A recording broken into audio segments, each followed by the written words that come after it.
We have breaking news now out of the Middle East. President Trump announced the U.S. has attacked 3 nuclear sites in Iran. The U.S. military carried out massive precision strikes on the 3 key nuclear facilities in the Iranian regime: Fordow, Natanz, and Esfahan. During last week's G7 summit, warning the president if he launched airstrikes against Iran's nuclear facilities, Iran could respond by unleashing terrorist attacks on the U.S. by activating sleeper cells it has inside this country, according to 2 U.S. officials. Iran launched a series of ballistic missiles at a U.S. military base in the Middle East, but it simultaneously indicated a desire to de-escalate. Above Doha's skyline tonight, the first ever Iranian attack on the largest U.S. military base in the Middle East. The U.S. says Iran fired more than a dozen short and medium-range ballistic missiles at Al Udeid Air Base, nearly all intercepted and causing no casualties.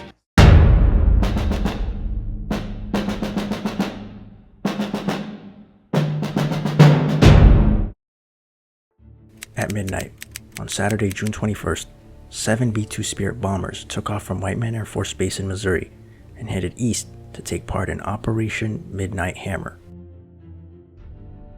This operation targeted 3 Iranian nuclear facilities in an attempt to obliterate the nation's uranium enrichment program.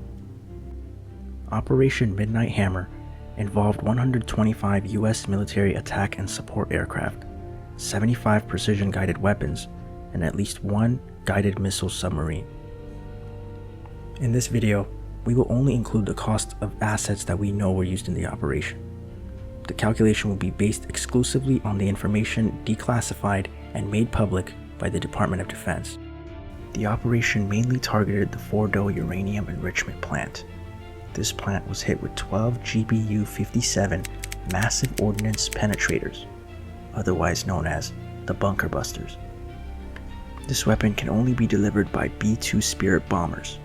Each bomber can carry a maximum of 2 GBU-57s, which means the 12 GBU-57s that were dropped on Fordow required 6 out of the 7 total B-2 bombers.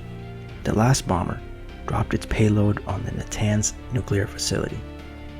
The bunker busters and the B-2s received the most media coverage for this operation. It was one of the largest B-2 deployments in American history and the debut of the GBU-57. But how much did this historic strike cost the American taxpayer? We'll focus on the plane that delivered the weapon first, then move on to the weapon itself.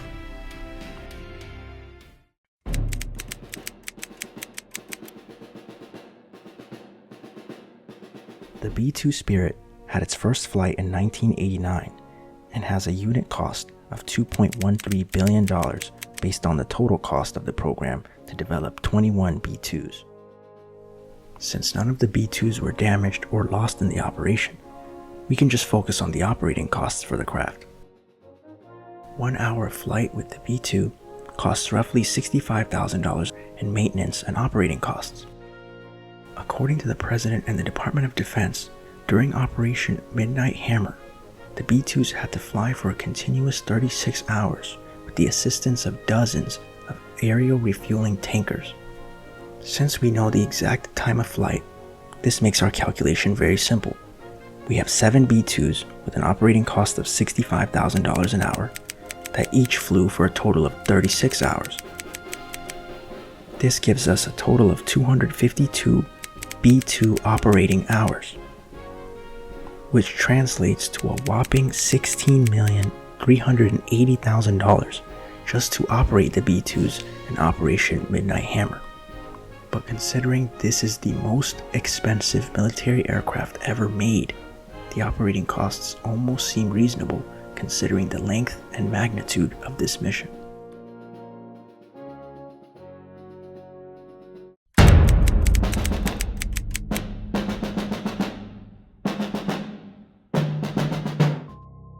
The GBU-57s dropped from the B-2s are the most powerful non-nuclear weapons in the entire Air Force arsenal. Each one of these bombs weighs over 30,000 pounds and has a unit cost between $3.5 and $4 million.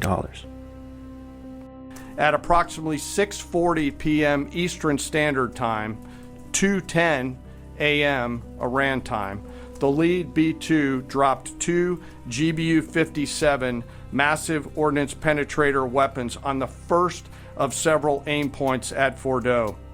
As the president stated last night, the remaining bombers then hit their targets as well, with a total of 14 MOPs dropped against 2 nuclear target areas. Since a total of 14 GBU-57s were used in this operation, that gives us a total between 49 million and 56 million. This means the main strike package in Operation Midnight Hammer had a cost at least around $65.38 to $72.38 million. Again, this calculation doesn't include any information that wasn't confirmed by the Department of Defense. For example, we can't calculate for the 4th and 5th generation fighters that swept the area before the main strike package went in. We also can't account for the anti-radar weapons that were supposedly used, or the decoys that were sent to trigger air defenses in the area. As a result, with the main strike package, we will only focus on the B-2s and the GBU-57s that we know were used, and we have an exact quantity for the hours and the units deployed.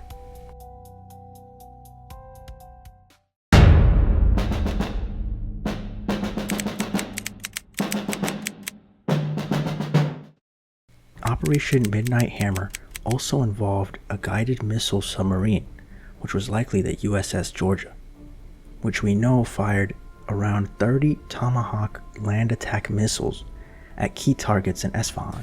At approximately 5 p.m. Eastern Standard Time last night, and just prior to the strike package entering Iran, a U.S. submarine in the Central Command Area of Responsibility launched more than 24 Tomahawk land attack cruise missiles against key surface infrastructure targets at Isfahan. Since we don't know exactly which sub was used or how long their mission was, we can't calculate the operating costs. The unit cost for the Tomahawk missiles, on the other hand, are publicly available. Each missile, assuming it is the latest Block 5 version, costs approximately $2,404,000, which means the 30 Tomahawk missiles used in this operation would have a total cost of $72,120,000. In conclusion, with the confirmed unclassified information we have access to, the total cost of Operation Midnight Hammer is at least between $137,500,000 and $144,500,000. This is just a rough estimate for the B-2 strike package and the cruise missiles fired at Isfahan. The actual price is undoubtedly much higher, considering the size of the operation and the information that was kept classified. Over 100 military aircraft have remained unidentified in this operation, along with 31 of the 75 guided weapons that were mentioned by the chairman of the Joint Chiefs of Staff. More than 125 U.S. aircraft participated in this mission, including B-2 stealth bombers, multiple flights of 4th and 5th generation fighters, dozens and dozens of air refueling tankers, a guided missile submarine, and a full array of intelligence, surveillance, and reconnaissance aircraft, as well as hundreds of maintenance and operational professionals.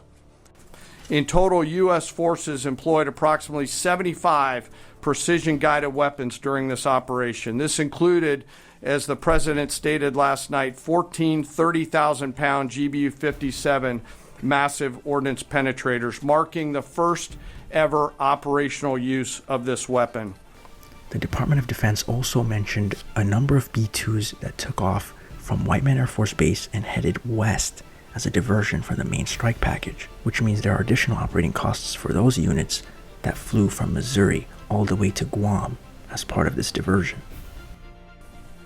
At midnight Friday into Saturday morning, a large B-2 strike package comprised of bombers launched from the continental United States. As part of the plan to maintain tactical surprise, part of the package proceeded to the west and into the Pacific as a decoy. a deception effort known only to an extremely small number of planners and key leaders here in Washington and in Tampa. Taking all of this into consideration, one can only conclude that the actual cost of this operation is likely closer to $250 million, if not higher.